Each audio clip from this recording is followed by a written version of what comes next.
4 دن 4 معصوم رسول کو دعوت دیتے رہے. پہلی دعوت لسان اللہ نے دی، دوسری عصمت اللہ نے دی، تیسرے دن حسن مجتبیٰ نے، چوتھے دن سلطان کربلا نے.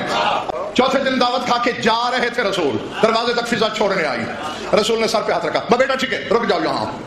محسوس کیا مقاصد الہیہ کے ترجمان نے کچھ کہنا چاہتی ہے فضا، کہہ نہیں پا رہی.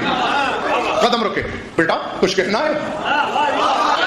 جی سرکار آپ تو ہونے سے پہلے جانتے ہیں، کچھ کہنا تو ہے. ہاں بیٹا گھبرا کیوں رہی ہو، بولو نا کیا کہنا ہے. اپنی قامت بھی دیکھ رہی ہوں، تیرا مرتبہ بھی نظر میں ہے. جس کا میزبان اللہ ہو کہتے ہوئے ڈر لگتا ہے. پھر رسول نے ہاتھ رکھا، گھبراؤ نہیں جو دل میں ہے اگلو. تو سرکار بس کہنا یہی ہے، 4 دن شہنشاہوں کے مہمان بنے. اگر توہین نہ ہو تو کل کنیز کی طرف سے دعوت قبول کر لیں گے. سرکار نے سر کیوں ماں، ہاں گھبراؤ نہیں آ جائیں گے. فضا نے بات کسی سے نقوی صاحب نہیں کی، سو گئی، رات گزری. دوسرے دن دخل باب، رسول اندر آئے، وجہ اللہ چہرے پہ مسلط کی سرخی آئی. علی نے مسکرا کے کہا ہمارے گھر کا کھانا اتنا پسند آ گیا یا رسول اللہ کہ آج بغیر بلائے چلے آئے. رسول نے مسکرا کے کہا یاری اعتراض نہ کر، مقام طنز نہیں، آج تم میرے میزبان نہیں ہو. یہ شب اسرا نہیں، عرش نہیں، فرش ہے، تم نہیں ہو میرے میزبان. تو پھر سرکار سیدہ نے بلایا، نہیں میں نے کہا نا عرش نہیں، عرشیوں کی تو دعوت ہی نہیں آج، فرشیوں کی ہے. اب جو یہ سوچے علی کو پتہ نہیں تھا، اس سے بڑا جاہل اور منافق کوئی نہیں، اس سے بڑا کافر کوئی نہیں. تو پھر سرکار کون ہے میزبان؟ فرمایا وہ جس کے ہاتھ خاک میں اٹے ہوئے ہیں، جو تراب کا کھیل کھیل رہی ہے.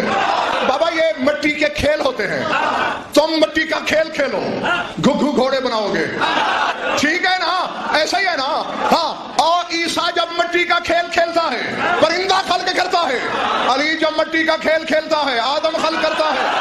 فضا مٹی کا کھیل کھیل رہی ہے، فرمایا جس کے ہاتھ خاک میں اٹے ہیں. اچھا فضا نے بلایا آج آپ کو؟ ہاں یا علی اٹھے. فضا کمال کرتی ہو، سلطان مملکت احدیت کو دعوت دی. کیا سمجھ رکھا ہے تم نے رسول کو؟ معمولی بندہ ہے؟ مجھے کہا ہوتا کہیں مزدوری کرتے یا کسی سے جو قرض لیتے، سرکار کے کھانے کا انتظام کرتے. بس عالم جلال میں فضا اٹھی. اور میں سرکار آپ سے سنا ہے، رسول سے سنا ہے کہ جبریل نے خطہ لوط کو پر کی نوک پہ اٹھایا تھا، ایک پر کی نوک پہ، ایک کلی پہ، اور ساری رات بلند کر کے کھڑا رہا تھا. اتنی طاقت، زمین سمیت اٹھایا، 600 ضرب 600 میل، پہاڑیاں، انسان، حیوان، درخت، اربوں خربوں ٹنوں سے زیادہ وزن. کتنی خوراک ہے جبریل کی کہ اتنی طاقت ہے. علی فرمایا وہ تو کھاتا ہی نہیں.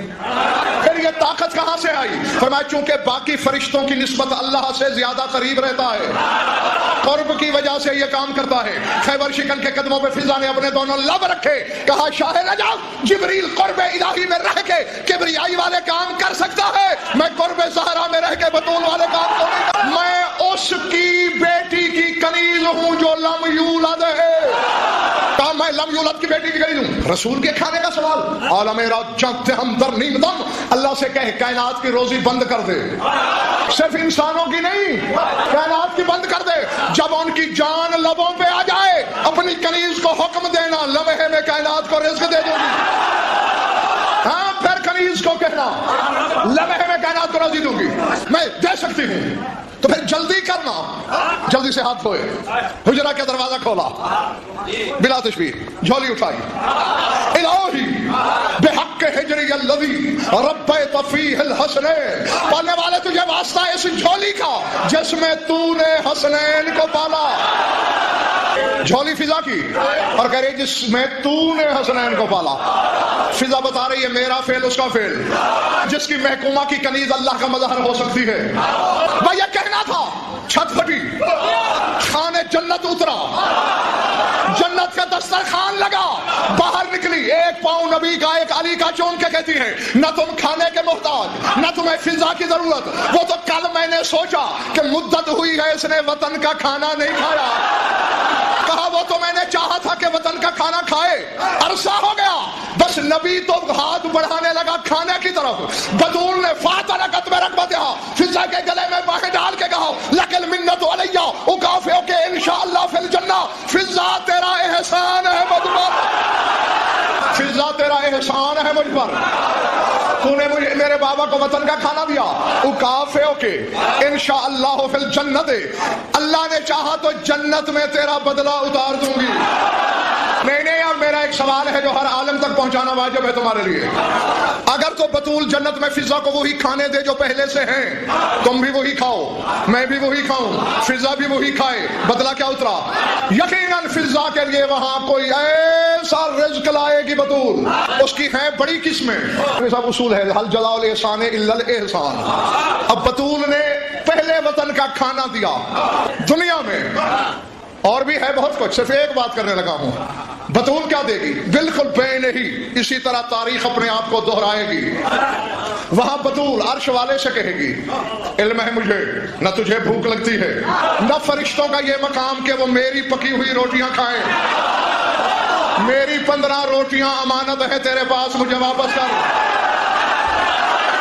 اس وقت 13 محمدوں کو بطول آواز دے کے کہے گی دسترخوان پہ بیٹھ جاؤ، ایک روٹی بابا کے سامنے، ایک شوہر کے سامنے، باقی بیٹوں کے سامنے رکھ کر کہے گی فضا تو نے زمین پہ وطن کا کھانا دیا، آج جنت میں بطول کے ہاتھوں کا تو کھا۔